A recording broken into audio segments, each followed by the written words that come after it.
अस्सलाम वालेकुम एवरीवन। उम्मीद है कि तुम सब लोग खैरियत से होगे। सर आज हम अपने सेकंड वॉल्यूम का सेकंड टॉपिक शुरू कर लेते हैं जिसका नाम है कंपाइलेशन इंगेजमेंट।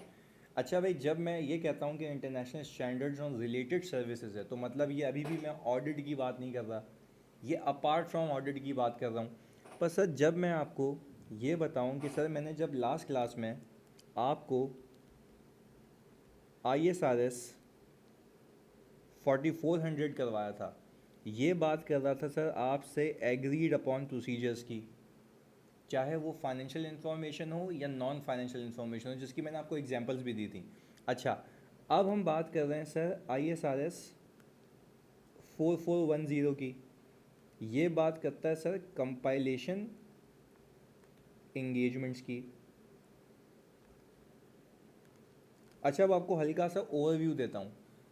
मतलब आई डोंट नो कि आप लोगों ने ये अपनी फर्म में या अपने किसी असाइनमेंट पे इनकाउंटर किया या नहीं होगा, पर हम जब अकाउंटिंग सर्विसेज देते हैं, जैसे मैं EY में अकाउंटिंग सर्विसेज को भी देख रहा होता हूँ, तो अकाउंटिंग सर्विसेज में एक XYZ क्लाइंट, जैसे ये हमारा क्लाइंट है समझें, मैंने कहा कि भाई ये XYZ क्लाइंट है, ये मुझे कहता है कि भाई प्रैक्टिशनर साहब, मुझे ऑडिटर इसलिए नहीं कह रहा क्योंकि सर मैं यहाँ पे ऑडिट नहीं करने आया।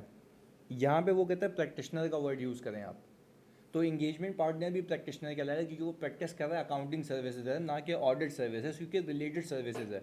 अच्छा, XYZ क्लाइंट ने प्रैक्टिशनर को अप्रोच किया और बोला ये कि भाई आप मुझे ज़रा FS प्रिपेयर करके दें, मुझे क्या करके दें, फाइनेंशियल स्टेटमेंट्स प्रिपेयर करके दें।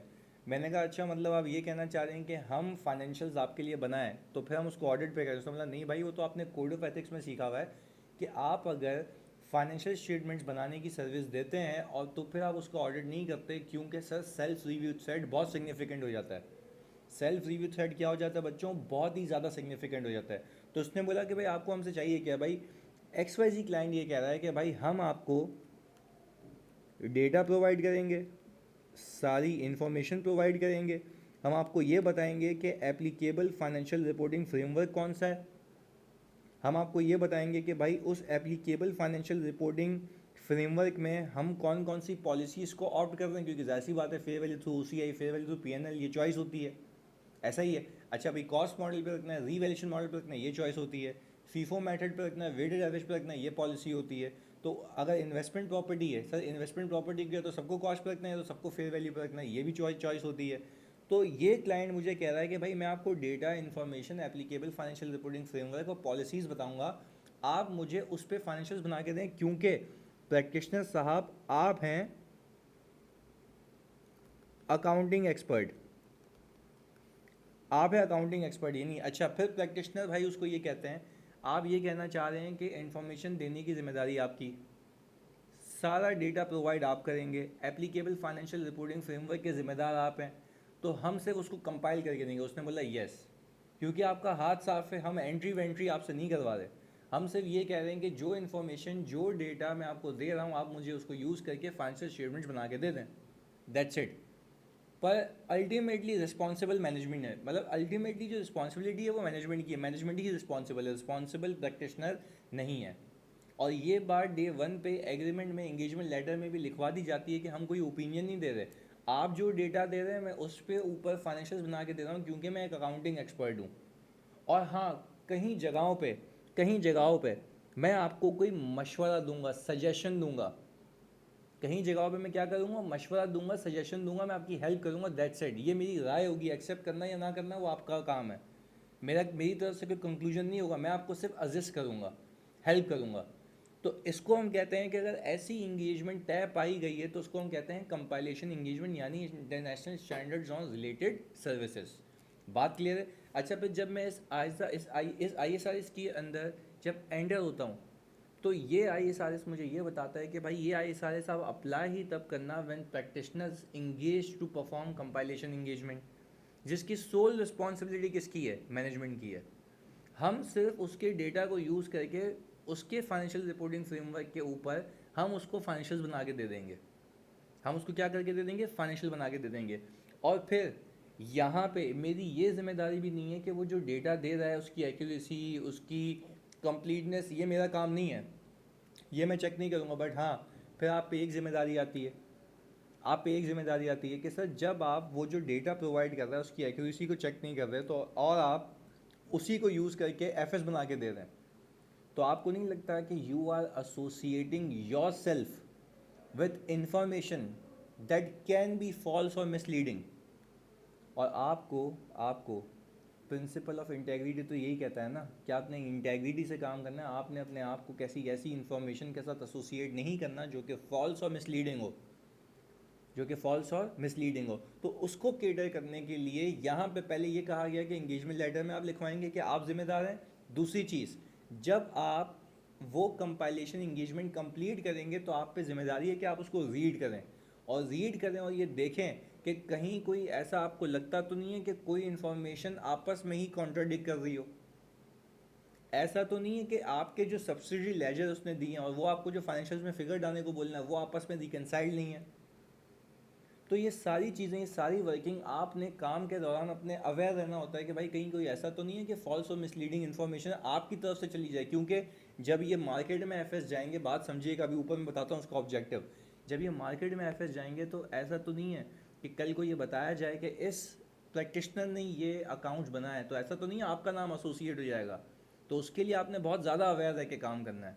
तो उसके लिए क्या चीज़ें, क्या मनता है कि वो आए जी, अभी बिस्मिल्लाह करके देखते हैं। वो कहता ही है कि भाई when engage to assist the management with the preparation and presentation of historical financial information without obtaining any assurance, यहाँ पे मैं कोई assurance नहीं दे रहा, on that information and to report on the engagement in accordance with this ISR, यानी मैं कोई assurance नहीं दे रहा, मैं सिर्फ उसको कंपाइल करके दूंगा, दैट्स इट, मेरा मेरा काम यहाँ पे ख़त्म हो जाता है। आगे वो बोल रहा है कि यही ISRS आप नेसेसरली अडॉप्ट कर लेना कब, जब हिस्टोरिकल फाइनेंशियल इन्फॉर्मेशन के अलावा आप प्रोस्पेक्टिव फाइनेंशियल स्टेटमेंट्स बनाने में हेल्प करें। अब एग्जांपल देता हूँ मैं आपको, बैंक से लोन चाहिए किसी कंपनी को, बैंक से लोन चाहिए किसी कंपनी को, तो भाई बैंक से अगर लोन चाहिए कंपनी को तो कंपनी को ये कहा जाता है भाई आप मुझे बताएं आपके फ्यूचर कैश फ्लोज क्या होंगे, अपनी प्रोजेक्शंस, अपने बजट्स बना के दें।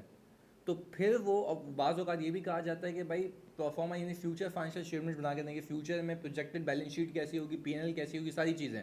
तो उसके लिए फिर हो सकता है कि वो प्रैक्टिशनर के पास भाग के आए, बट क्या मैं हिस्टोरिकल डेटा के ऊपर एफएस बना के दूंगा उसको उसी के डेटा से, या प्रोस्पेक्टिव? सर प्रोस्पेक्टिव तो वो कहता ही है, अच्छा प्रोस्पेक्टिव फाइनेंशियल इन्फॉर्मेशन का अलग से आपके पास इसी वॉल्यूम के अंदर अलग चैप्टर है, वो भी हम देखेंगे। पर क्योंकि यहाँ पे बात हो रही है तो मैं आपको यहाँ पे क्लियर कर रहा हूँ, फिर रिपीट कर रहा हूँ। वो कहता ही है कि जब कंपाइलेशन बात कर रहे हो ना, तो compilation can be of historical information, compilation can be of future information, यानी फ्यूचर फाइनेंशियल स्टेटमेंट जो प्रोजेक्टेड बनेंगे।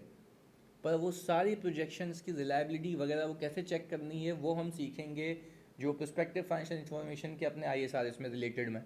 यहाँ पे हम बात नहीं कर रहे उसकी, पर वो कह रहा है कि जब आप कंपाइलेशन ही कर रहे हैं, फाइनेंशियल इन्फॉर्मेशन की कंपाइलेशन कर रहे हैं, अब चाहे वो हिस्टोरिकल हो या फ्यूचर हो, आप इस ISRS को रेलेवेंटली अडॉप्ट कर लेना जहाँ जहाँ आपकी चीज़ें यहाँ पे काम आएंगी। लेट से एंगेजमेंट लेटर के कुछ पैरामीटर्स यहाँ से उठा लेना, रिपोर्ट के पैरामीटर्स, तो ये सारी चीज़ें वो बोल ये रहा है कि भाई इस ISRS में कंपाइलेशन के रिलेटेड जितनी भी चीज़ें हैं वो आप यहाँ से नेसेसरली अडॉप्ट कर लेना, जो कि आपको हेल्प करेगी वो वाली इंगेजमेंट परफॉर्म करने में, जो कि कंपाइलेशन तो होगी बट हिस्टोरिकल के नहीं, प्रोस्पेक्टिव फाइनेंशियल इन्फॉर्मेशन की। बात क्लियर है? आगे फिर कहता है adopted as necessary to compilation engagement for financial information other than historical FS and to the compilation engagement for non financial information. पाँच औकात आपको कंपाइलेशन के लिए लगाया जाता है नॉन फाइनेंशियल इन्फॉर्मेशन की, तो सर उसके लिए भी आप फिर है तो वो कंपाइलेशन इंगेजमेंट है, तो भी आप यही ISRS को फॉलो करेंगे। आगे फिर वो कहता है when the practitioner is requested to assist the management with the preparation and presentation of FS, appropriate consideration may need to be given to whether the engagement should be undertaken in accordance with this IFRS। वो बोलता ही है कि भाई आप कुछ चीज़ें consider करना। पहली चीज़ क्या कंसिडर करोगे, क्या जिस चीज़ के लिए वो बंदा, वो कंपनी जो मुझे अपॉइंट कर रही है, क्या वो एफएस लॉ के तहत बनाना लाजमी है तो मुझे बुलाया जा रहा है, और कहीं ऐसा तो नहीं है, कोई ऐसी मिसअंडरस्टैंडिंग तो क्रिएट नहीं होगी कि लोग मेरा नाम इससे जोड़ेंगे कि ये फाइनेंशियल्स बनाते हैं। तो ये बात आप अपने भेजे में रखिएगा बिफोर एक्सेप्टिंग दिस एंगेजमेंट। देखें ये लिखा हुआ, whether the financial information is required by law required to be filed publicly. अगर पब्लिकली ये फाइनेंशियल इन्फॉर्मेशन जा रही है तो फिर आप ये देखें कि क्या आप लोगों के पास इतनी कॉम्पिटेंसी, इतना स्टाफ, इतने रिसोर्सेज अवेलेबल हैं कि आप मतलब उस पर प्रॉपरली काम कर पाएँ। क्योंकि पब्लिकली एक इन्फॉर्मेशन अवेलेबल होगी और वो इन्फॉर्मेशन आपकी तरफ से गई है, तो फिर ऐसा तो नहीं है कि एक्सटर्नल पार्टीज़ एसोसिएट करें प्रैक्टिशनर को इस फाइनेंशियल इन्फॉर्मेशन के साथ, तो रिस्क आता है कि level of practitioner involvement with in the information may be misunderstood. ऐसा तो नहीं है कि लोग ये समझें कि भाई पूरी जिम्मेदारी जो है वो प्रैक्टिशनर की थी, जबकि प्रैक्टिशनर की जिम्मेदारी सिर्फ इस हद तक थी कि वो उसको कंपाइल करके देगा। इवन सारी जजमेंट्स वगैरह की जिम्मेदारी किसकी थी? मैनेजमेंट एंड दो शार विद गवर्नेंस की। वो तो हम इंगेजमेंट लेटर में भी क्या करेंगे, एग्री कर लेंगे। और जैसे हमने एग्रीड अपॉन प्रोसीजर किया था, तो वहाँ पे हमने ISQC के बारे में जिक्र किया था, यानी international standards and quality control. पर ये कंट्रोल्स कंपनी की तरफ से नहीं है, फर्म की तरफ से, कि इंगेजमेंट पार्टनर की जिम्मेदारी है। बहुत सुकून से समझिएगा, इंगेजमेंट पार्टनर की जिम्मेदारी है, ओवरऑल जिम्मेदारी है क्लाइंट एक्सेप्टेंस और कंटिन्यूंस की। इंडिपेंडेंट है या नहीं है, क्या हमारे पास कॉम्पिटेंट स्टाफ है या नहीं है, क्या वो प्रॉपरली ट्रेंड है या नहीं है, ओवरऑल सुपरविजन की, ओवरऑल रिव्यू की, ओवरऑल कंडक्ट की पूरी जिम्मेदारी किसकी है? सर, इंगेजमेंट पार्टनर की है। तो वो ऐसे कुछ क्वालिटी कंट्रोल मेजर्स लगाएगा। अब लेट्स से मैं आपको एग्जांपल देता हूँ, EY के अंदर मुझे अगर कोई क्लाइंट एक्सेप्ट करना होता है ना, तो पहले मुझे पेस अप्रूव करवाना होता है, यानी preliminary acceptance of client engagement. उसके अंदर वो मुझसे मल्टीपल सवाल करता है कि भाई इस कंपनी के ओनर्स कौन कौन से पे। जैसे ही मैं ओनर्स डालता हूँ तो वो एक तो हमारा अपना बैकएंड पे पूरा सिस्टम लगा हुआ है जो उनकी इन्फॉर्मेशन को गैदर करके देता है। फिर वो कहता है कि भाई इनके बारे में रिसर्च करें और इनके रेलिवेंट डॉक्यूमेंट्स लगाएं, जो कि हमारी EY ग्लोबल टीम रिव्यू करती है और फिर हमसे क्वेश्चंस करती है। तो वो इतना ड्रिल डाउन होकर उनकी बैकग्राउंड इन्वेस्टिगेशन, उनका बिजनेस पे वो बोलती है बताओ कि इस इंगेजमेंट को परफॉर्म करने के लिए आपके पास जो स्टाफ है या आप खुद, आपके पास कितना एक्सपीरियंस है, वो जॉट डाउन होता है। तो sir, this is quality control measures which has been puted by the organisation, नहीं बल्कि फर्म। जो फर्म ये क्वालिटी कंट्रोल मेजर लगाती है, तो जाहिर सी बात है क्लाइंट एक्सेप्टेंस के ऊपर चेक लगा कि भाई हाँ, ये क्वालिटी स्टाफ काम करेगा, वरना तो वो एक्सेप्ट ही नहीं होता। अच्छा, फिर आते हैं हम उसके ऊपर कि प्रोफेशनली कंडक्ट करना, रिव्यू करना, सुपरवाइज करना। तो लेट से पार्टनर ने बोला कि भाई इस दिन पे हम ये मीटिंग्स करेंगे, तो ये पार्टनर ने कंट्रोल्स लगाए कि भाई जो मेरा मैनेजर है सही है, वो इस टाइम पे बच्चों का रिव्यू कर लेगा, फिर मुझे ब्रीफ करेगा, फिर इस पॉइंट पे हम फिर मीटिंग करेंगे, स्टेटस क्या है। तो ये है क्वालिटी कंट्रोल मेजर्स। फिर हमारे पास हर क्वार्टरली एक इंडिपेंडेंट कंफर्मेशन साइन होती है, हम सबको ईमेल आती है कि भाई आप बताएं कि आपका किसी क्लाइंट में अगर इंटरेस्ट है तो आप यहाँ डिस्क्लोज करें। हम जैसे ही डिस्क्लोज करेंगे, जब वो क्लाइंट एक्सेप्टेंस आएगा तो वो ऑटोमेटिकली मैसेज पॉपुलेट हो जाएगा, पॉपअप हो जाएगा। वो पॉपअप मैसेज ये बताएगा कि भाई आप ही वो शख्स हैं जिसने ये कंफर्म किया था कि इस क्लाइंट में आपके शेयर्स हैं, अब ये क्लाइंट आपके पास आ रहा है तो आप इसका ऑडिट नहीं कर सकते या ये इंगेजमेंट परफॉर्म नहीं कर सकते if you are not an independent person. तो आपकी बायसनेस आ जाएगी ना। हालांकि इस ISRs की इंगेजमेंट में वो इंडिपेंडेंट होने को नहीं कहता, क्यों? क्योंकि this is not an audit. पर फिर भी वो एक चीज़ कहता है आपने ऑब्जेक्टिवली काम करना है, फिर भी वो एक चीज़ कहता है आपने क्या करना है, ऑब्जेक्टिवली काम करना है, यानी आपने बायस और कॉन्फ्लिक्ट ऑफ इंटरेस्ट को अपने मफाद के लिए खुद भी यूज़ नहीं करना।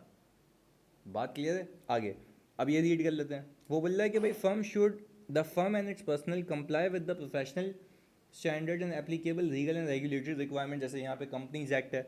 अच्छा भाई, वो कहता ही है कि not an assurance engagement does not require practitioner to verify the accuracy और कंप्लीटनेस ऑफ द इन्फॉर्मेशन, जो मैंने आपको बताया, by the management for the compilation और otherwise to gather the evidence to express an audit opinion और a review conclusion. ये कोई audit और रिव्यू नहीं है जिसमें आप ओपिनियन या कंक्लूजन देंगे, यहाँ पे आपने ऐसा कुछ भी नहीं करना। अच्छा भाई, मैं जैसे ही आगे जाता हूँ तो वो बोलता ही है कि भाई कोई भी इंगेजमेंट जो परफॉर्म की गई हो इस ISRs के तहत, वो इस प्रेमाइस पे की जाएगी, यानी उसकी बेसिस ये होंगी कि मैनेजमेंट या दो चार विद गवर्नेंस एग्री कर लें सर्टेन रिस्पॉन्सिबिलिटी जो कि फंडामेंटल इस इंगेजमेंट को कंडक्ट करने के लिए। फिर रिपीट कर रहा हूँ भाई, वो कहता ये है कि सबसे पहले ये आप तो ये पत्थर पे लकीर है कि ये इंगेजमेंट परफॉर्म हो ही नहीं सकती जब तक मैनेजमेंट एग्री कर ले कुछ जिम्मेदारियाँ, और वो जिम्मेदारियों में अहम जिम्मेदारी क्या है? Ownership of the information, ownership of the information, क्योंकि ये तो प्रीमाइज है ना, ये तो बेसिस है। ये नहीं होगा तो दैट मीन्स कि एंगेजमेंट परफॉर्म नहीं हो सकती। मैं फिर रीड कर लेता हूँ। Engagement perform in accordance with this ISRS is conducted on the premise that the management or those charged with governance have agreed certain responsibilities that are fundamental to the performance of the compilation engagement। कुछ responsibilities data provide करने की, judgements की, conclusions की सारी जिम्मेदारी वो लेगा। हम कुछ कंक्लूड नहीं करेंगे क्योंकि हम यहाँ पे उसी की दी गई इन्फॉर्मेशन को सिर्फ कंपाइल कर रहे हैं। हाँ, we may give suggestion, but conclude करना किसकी जिम्मेदारी है? सामने वाले की। तो वो उसको एग्री करनी होगी। आगे पर्पस ऑफ द इंगेजमेंट क्या हो सकता है? जैसे मैंने आपको बताया, comply with the mandatory periodic financial reporting requirements. जैसे आपने यहाँ पे ईयरली फाइनेंशियल्स बनाने होते हैं, सबमिट कराने होते हैं SACP में। Preparation of FS for management और दो चार्ट गवर्नेंस, इंटरनल यूज़, यानी एक मैनेजमेंट अकाउंट्स बनते हैं, एक रेगुलेटरी अकाउंट्स बनते हैं। मैनेजमेंट अकाउंट हो सकता है कैश बेसिस पे बनते हो, मैनेजमेंट अकाउंट्स हो सकता है कि सेक्टर वाइज बनते हो, मतलब सेगमेंट वाइज बनते हो। तो उनकी इंटरनल रिपोर्टिंग के लिए भी वो मुझे अपॉइंट कर सकता है कि भाई हाँ यार, आप मुझे कंपाइल करके दें, क्योंकि ये हमें पब्लिकली तो नहीं, इंटरनली यूज़ करना है। तो फिर इसके ऊपर ये बात आती है कि ये किसी और के लिए, किसी और पर्पस के लिए सूटेबल नहीं है। तो फिर जब भी मैं रिपोर्ट दूंगा तो उसमें रिस्ट्रिक्शन और डिस्ट्रीब्यूशन यूज़ डाल दूंगा। वो सीखते हैं भी रिपोर्ट में आगे। फॉर ट्रांजैक्शनल पर्पसेस, मैंने आपको कहा ना, मर्जर या एक्विजिशन के लिए प्रोस्पेक्टिव फाइनेंशियल इन्फॉर्मेशन बनवा रहा है, पर प्रोस्पेक्टिव फाइनेंशियल इन्फॉर्मेशन में ये ISRS में सिर्फ कंपाइलेशन की हद तक यूज़ करूँगा। तो बाकी बाकी जो मेरे क्लॉजेज होंगे, जो मेरे ये चैप्टर होगा, वो वही वाला अप्लाई होगा, पर कंपाइलेशन के लिए उसके रिलेटेड यहाँ से चीज़ें उठाऊंगा मैं। बात क्लियर है? आगे फिर बोल रहा है different financial reporting framework can be use, यानी से different financial reporting framework can be use का यहाँ पे मतलब ये निकलता है कि क्या वो जनरल पर्पस फ्रेमवर्क पे बनवा रहा है या स्पेशल पर्पस फ्रेमवर्क पे। अगर जनरल पर्पस फ्रेमवर्क पे बना रहा है तो भाई जाहिर सी बात है वो एक ह्यूज अमाउंट के लिए एक्सेप्टेबल है। और फिर आपको ये भी तो देखना होता है कि क्या वो फाइनेंशियल रिपोर्टिंग फ्रेमवर्क एक्सेप्टेबल है या नहीं है। इवन आपको एक बात बताऊँ मज़े की, ये ISRS ये कहता है कि auditor may help the client in determination of whether the applicable financial reporting framework is acceptable or not। यानी लेट्स से आपको ये कहा गया कि भाई आए बिस्मिल्लाह करें, मुझे इन्फॉर्मेशन कंपाइल करके दें, और हम इंगेजमेंट लेटर में तय पा रहे हैं कि जो फाइनेंशियल रिपोर्टिंग फ्रेमवर्क है वो ये वाला है। तो आप मैनेजमेंट को कह सकते हो कि भाई ये फाइनेंशियल रिपोर्टिंग फ्रेमवर्क एक्सेप्टेबल नहीं है। अच्छा, एक्सेप्टेबिलिटी कैसे पता लगती है? याद करो, ऑडिट में भी सीखा था, ऑडिट के जो वाइजाज पढ़े थे, हमने सीखा था कि एक्सेप्टेबिलिटी ऑफ FS आप ऐसे देखते हैं कि एंटिटी का स्ट्रक्चर क्या है। अब लेट्स से एंटिटी एक नॉर्मल मैन्युफैक्चरिंग कंपनी है और मैं उस पर जो प्रेजेंटेशन वगैरह कर रहा हूँ वो बैंकिंग वाली कर रहा हूँ, भाई नहीं हो सकती ना, एक्सेप्टेबल नहीं है। क्यों? लोगों को समझ नहीं आएगा, क्योंकि उसका बिजनेस, उसका स्ट्रक्चर अलग है, उसके यूजर्स अलग हैं। तो वो कहता है इंटेंडेड यूजर्स को भी देखो। फिर वो कहता है कि ये देखो क्या लॉ रेगुलेशन ने सजेस्ट किया हुआ है। इससे आपको पता लगती है acceptability of financial reporting framework. तो वो कहता है कि you may assist the management in determination of whether any framework is acceptable और नॉट। पर फिर अगेन इसको एक्सेप्ट करना या ना करना ये जिम्मेदारी किसकी है? सर वो मैनेजमेंट की है। अच्छा, फिर वो कहता है कि इस आइजा का ऑब्जेक्टिव क्या है? अकाउंटिंग और फाइनेंशियल रिपोर्टिंग की एक्सपर्टीज़ लगाना, मैनेजमेंट को हेल्प करने के लिए, preparation and presentation of FS in accordance with an applicable financial reporting framework based on the information provided by the management। यानी उस इन्फॉर्मेशन के बिना पे जो कि मुझे किसने प्रोवाइड की है? मैनेजमेंट ने। खुद अपना दिमाग नहीं लगाना मैंने। आगे report in accordance with the requirements of this ISRS, यानी फिर मैंने रिपोर्ट दे देनी है। आगे जी फिर कहता ये है कि इसमें अलग से एक हेडिंग आ रही थी इस ISRS में, क्योंकि हमने तो एक एक चीज़ कवर करनी है। वो कहता ये है कि भाई आपने ना प्रोफेशनल जजमेंट यूज़ करनी है कुछ एरियाज़ के अंदर। वो क्या है ज़रा ये देख लेते हैं। वो कहता है प्रोफेशनल जजमेंट इज़ इसेंशियल, लाजमी है, to the proper conduct of compilation engagement. बहुत लाजमी प्रोफेशनल जजमेंट। आगे सुनिएगा। अच्छा, प्रोफेशनल जजमेंट इसलिए लाजमी है क्योंकि देखो आप तो अकाउंटिंग एक्सपर्ट है ना, क्लाइंट आपको कोई डेटा दे रहा है, क्लाइंट आपको कोई डेटा दे रहा है और आपको बोल रहा है ये कर लो, तो आप बोलेंगे नहीं इसको यूँ नहीं, यूँ होना चाहिए, क्योंकि तुम्हें अपॉइंट इसलिए किया गया क्योंकि तुम अकाउंटिंग एक्सपर्ट हो। बस सारी चीज़ें अजर्ट अफर्म कौन करेगा? मैनेजमेंट। आगे बोल रहा है professional judgement is necessary in particular when the engagement involves assisting the management. देख रहे हो, assisting the management of the entity regarding decisions about, यानी वही डिसाइड करेगा, आप खाली उसको हेल्प कर रहे हैं. Acceptability of applicable financial reporting framework, selection of applicable financial मतलब appropriate accounting policies, development of accounting estimates. यानी अब वो कह रहा है कि यार अगर मैं डेप्रिसिएशन बुक करूँ तो कितने पे करूँ, तो आप बोलोगे यार चलो मैं आपको बता देता हूँ, मैं बाकी कंपनीज की ऑडिट करता हूँ, वहाँ पे इसी नेचर की कंपनी, यही नेचर का एसेट इतनी लाइफ पे डेप्रिशिएट करती है. तो फिर ये एक जजमेंट है ना कि भाई इस कंपनी की इंटेंशन क्या है, ये क्या करेगी इसके साथ, ये सारी चीज़ें.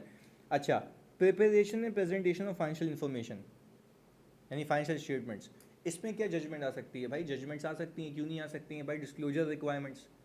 क्लाइंट कह रहा है कि भाई आईएफआरएस के साथ, आप बोलेंगे भाई आपके ऊपर तो कंपनीज एक्ट का 5th शेड्यूल भी अप्लाई होता है, तो आपका जो maximum outstanding balance from the associate है within any time during the period है वो भी बताएं. डायरेक्टर को लोन दिया है वो अलग से बताएं.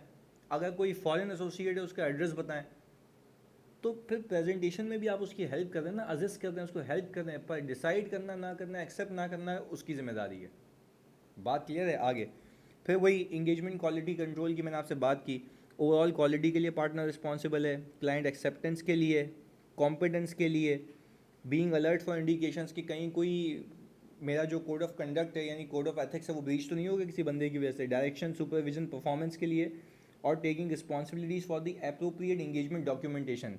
यानी जैसे, ये बड़ी अहम बात है, जैसे मैं ऑडिट के वर्किंग पेपर बनाता हूँ वैसे मैं यहाँ पे भी वर्किंग पेपर बनाऊँगा, पूरी डॉक्यूमेंटेशन होगी, सबूत होना चाहिए, पर वो सबूत मेरे पास ओपिनियन देने के लिए नहीं होना चाहिए, वो सबूत मेरे पास मेरी सिर्फ कंपाइलेशन इंगेजमेंट के लिए होना चाहिए कि कल को मुझसे कोई पूछे कि ये इन्फॉर्मेशन कैसे आई थी, मैं वर्किंग पेपर खोलूँ, मैंने कहा देखो ये टोटल आ रहा. यानी लेट से मैं कह रहा हूँ कि भाई मेरे पास एक अकाउंट रिसीवेबल का बैलेंस आ रहा है, उसके आगे लिखा हुआ है नेट, मतलब ये नेट ऑफ प्रोविज़न है. तो जैसी बात है मेरे पास एक MIS होनी चाहिए, मेरे पास बच्चों एक MIS होनी चाहिए, उस MIS पे मेरे पास कोई रिसीवेबल के मल्टीपल बैलेंसेस होंगे, लोगों के मल्टीपल बैलेंसेस होंगे, और फिर मेरे पास एक सर एजिंग रिपोर्ट होगी, एजिंग रिपोर्ट होगी जिसमें कितना बैलेंस कितना ड्यू है वो आ रहा होगा, फिर उसके ऊपर एक प्रोविजनिंग हुई होगी ECL मॉडल को यूज़ करके, और फिर ये जो प्रोविजनिंग नेट हुई होगी यहाँ से मेरे रिसीवेबल के बैलेंस से, फिर ये जाके रिसीवेबल का बैलेंस आया होगा. तो ये सारी वर्किंग्स मेरे पास होनी चाहिए भाई, वरना मैंने प्रेजेंटेशन कैसे की एफएस के अंदर, नोट्स में तो मैंने बताया हुआ ना, gross receivable provision as add का माइनस नेट रिसीवेबल पे प्रोविजन के नीचे मूवमेंट आती है, opening charge for the year और रिवर्सल इफ एनी और फिर क्लोजिंग. तो भाई वो पूरी वर्किंग मेरे पास होनी चाहिए. तो वो कह रहे हैं अप्रोप्रिएट आपके पास डॉक्यूमेंटेशन अवेलेबल होनी चाहिए कि कल को कोई पूछे तो आपको पता हो. ऐसा नहीं है कि लपेट के दे दिया हो, सही है जी, प्रॉपर डॉक्यूमेंटेशन, ना कि ओपिनियन देने के लिए बट अपने पास एविडेंस के लिए कि हाँ यार वो जो इन्फॉर्मेशन मैंने उनको दी है उस पर काम हुआ हुआ है. क्लियर है? अच्छा भाई फिर आगे, फिर कहता ये है कि आपने जजमेंट को समझ लिया, आपने स्कोप समझ लिया, आपने मकसद समझ लिया. वो कहता ये है कि आप जब तक एक्सेप्ट नहीं करेंगे, कब तक सर? जब प्रैक्टिशनर एग्री कर ले टर्म्स ऑफ इंगेजमेंट, किससे? मैनेजमेंट के साथ. बट आप याद रखिएगा वो कह रहा है shall not accept the engagement unless terms of engagement agree हो जाए. उसके अंदर ये लाजमी लवाजमात होने चाहिए. पहला, objective and scope of the compilation engagement, objective and scope of the compilation engagement. यानी ऑब्जेक्टिव क्या होगा कि भाई मुझे फाइनेंशियल स्टेटमेंट्स रेगुलेटरी अथॉरिटीज़ के पास फाइल करने, स्कोप क्या है? इस एप्लीकेबल फाइनेंशियल रिपोर्टिंग फ्रेमवर्क के तहत बनना है, ये लिखा होना चाहिए इंगेजमेंट लेटर के अंदर. जैसे भाई मुझे एक बात बताओ, जब ऑडिट करते हो तब भी तो applicable financial reporting framework engagement letter में डॉक्यूमेंट कराते हो ना, क्यों? क्योंकि उसी के तहत एफएस बनते, फिर वो ऑडिट करते हो. यहाँ पे तो बना रहे हो ना उसके तहत, तो फिर ये लिखवाओ ना, कल को वो ये नहीं बोलेगा भाई मैंने तो नहीं कहा था इस पर बनाओ. तो वो एग्री होना चाहिए पहले. आगे फिर बोल रहा है कि applicable financial reporting framework agree करके वो भी डॉक्यूमेंट करा दो जो स्कोप में कवर हो जाएगा आपके. The intended use and distribution of the financial information has been agreed. अगर मैंने आपको बताया कि मैनेजमेंट के लिए है या किसी स्पेसिफिक बंदे के लिए बनवा रहे हो मर्जर एक्विजिशन के लिए, तो फिर ये किसी और के काम का नहीं है, वो आप लिखवा देंगे वहाँ पे. क्योंकि फिर कल को आप रिपोर्ट में रिस्ट्रिक्शन डालेंगे तो वो बोलेगा रिस्ट्रिक्शन क्यों डाल रहे हो, तो हम बोलेंगे इंगेजमेंट लेटर में मैं पहले तुमसे एग्री कर चुका हूँ, बकवास नहीं करना. आगे, the responsibilities of the practitioner including the requirements to comply with the ethical requirements as agreed. अपनी जिम्मेदारियाँ बताओगे, फिर मैनेजमेंट की जिम्मेदारी बताओगे कि वो फाइनेंशियल इन्फॉर्मेशन के लिए जिम्मेदार है, प्रिपरेशन प्रेजेंटेशन उसकी इन accordance with the financial reporting framework जो कि एक्सेप्टेबल है, accuracy and completeness of the records documents वही जिम्मेदार है, अभी भी बता रहा हूँ, पहले भी बताया था कि वही जिम्मेदार है, तो वो लिखवा लोगे भाई आप जिम्मेदार हैं एक्यूरेसी के लिए, कंप्लीटनेस वगैरह हम चेक नहीं करेंगे क्योंकि हम ऑडिट नहीं कर रहे। Judgments needed in the preparation and presentation of financial information, including those for which the practitioner provide assistance in the course of engagement। बोल रहा भाई हमने जजमेंट में भले ही हेल्प की और असिस्ट किया पर उसकी भी जिम्मेदारी किसकी है, उसकी है, ये इंगेजमेंट लेटर में लिखवा देना और साइन करवा लेना उससे, क्लियर है। The expected form and content of practitioner report, यानी एक्सपेक्टेड आप जैसे ओपिनियन बताते थे ना, वहाँ पे भी बताएं कि भाई expected form and content of मेरा रिपोर्ट क्या होगा। ऐसा तो नहीं है कोई एक्सपेक्टेशन लगा के बैठे कि मैं कोई ओपिनियन टाइप सॉर्ट ऑफ दूंगा, जबकि मैं ओपिनियन सॉर्ट ऑफ कोई भी चीज़ प्रोवाइड नहीं करूँगा। तो सर यहाँ तक हमने जो अभी कवर किया वो ये किया कि इंगेजमेंट एक्सेप्टेंस तक आपने क्या क्या चीज़ें कंसिडर करनी है और क्या क्या लिखवा लेना है, सही है जी। अगली क्लास में जो इसके बाद होनी है उसके अंदर मैं आपको बताऊंगा how you are going to conduct this engagement और फिर उस पर रिपोर्टिंग कैसे होगी, सही है जी। बट सर इस क्लास को क्लोज करने से पहले हम ये देख लेते हैं कि अगर इंगेजमेंट लेटर में यही कंटेंट्स आते तो कैसे आते, क्योंकि सर देखें लॉजिकल सी बात है, मुझे एग्जामिनर रिपोर्टिंग पे खेलेगा क्योंकि आप CFAP 6 के स्टूडेंट्स हैं, तो आपको वो डेटा देगा और आपको बोलेगा कि भाई आप या तो इंगेजमेंट लेटर ड्राफ्ट करके दें या तो इंगेजमेंट लेटर देगा बोलेगा इसमें गलतियाँ निकालें। तो आए देख लेते हैं कि इस इंगेजमेंट लेटर में होता क्या है। आपने सबसे पहले एड्रेसी को डालना है कि टू द मैनेजमेंट XYZ इस मैनेजमेंट को दे रहा हूँ मैं। फिर आपने बयान करना है सबसे पहले ऑब्जेक्टिव एंड स्कोप, काम कहाँ तक आपके लिए रिस्पॉन्सिबल हैं, कहाँ तक आप रिस्पॉन्सिबल हैं।